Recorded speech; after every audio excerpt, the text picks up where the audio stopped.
Take a break from your busy schedule and join Harold Sala for Guidelines, a 5-minute commentary on living.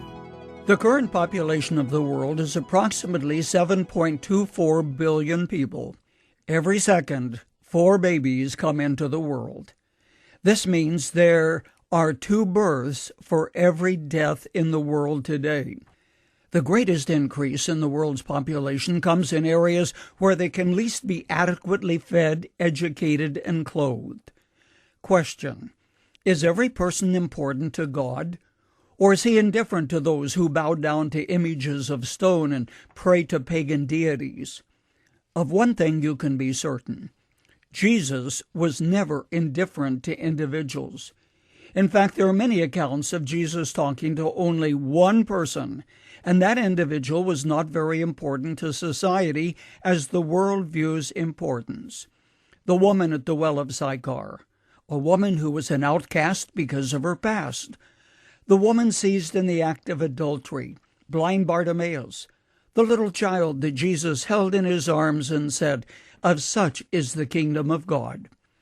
You can disdain the truth that every person is important to God, yet the reality is that our viewpoint is radically affected by the culture in which we live, one that affirms that people with education, money, prestige, and power are far more valuable than the cripple who sits by the side of the road and begs, or the infant tossed on a garbage dump in Kenya left to die, one that was rescued by Sammy Hamork, who is giving her life to make a difference with outcast children.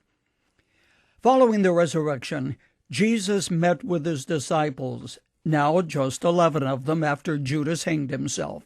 He told them plainly, "Go into all the world and proclaim the good news to every person." Only days before, he sat on the Mount of Olives, looking across the brook Kedron, and said, "This gospel of the kingdom will be proclaimed throughout the whole world as a testimony to all nations, and then the end will come." At the time Jesus said that, the world's population was 250 million people. It took 1,500 years from the time of Christ to the days of Martin Luther for the population to double, reaching 500 million. 300 years later, 1830, the population doubled, reaching 1 billion.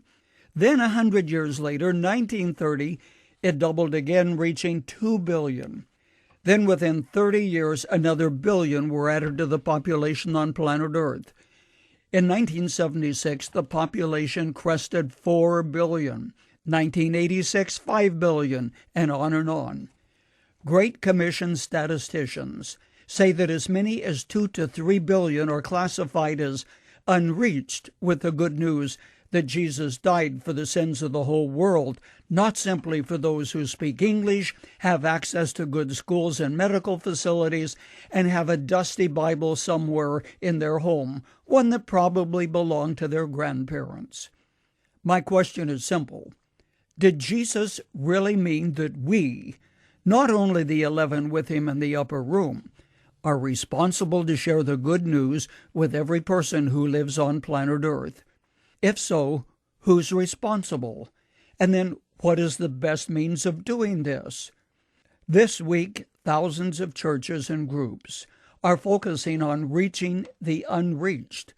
But at Guidelines, every day we focus on reaching the unreached and making a difference.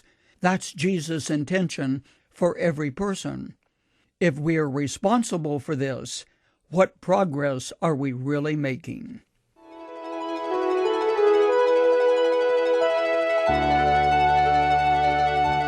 You've just heard Dr. Harold Sala with Guidelines, a 5-minute commentary on living. If you would like to listen to the program again, download a copy, subscribe to our e-commentary, or view other resources, visit guidelines.org. We would like to hear from you too. You can email us at info@guidelines.org. That's info@guidelines.org. Thanks for listening, and we invite you to join us again for the next edition of Guidelines.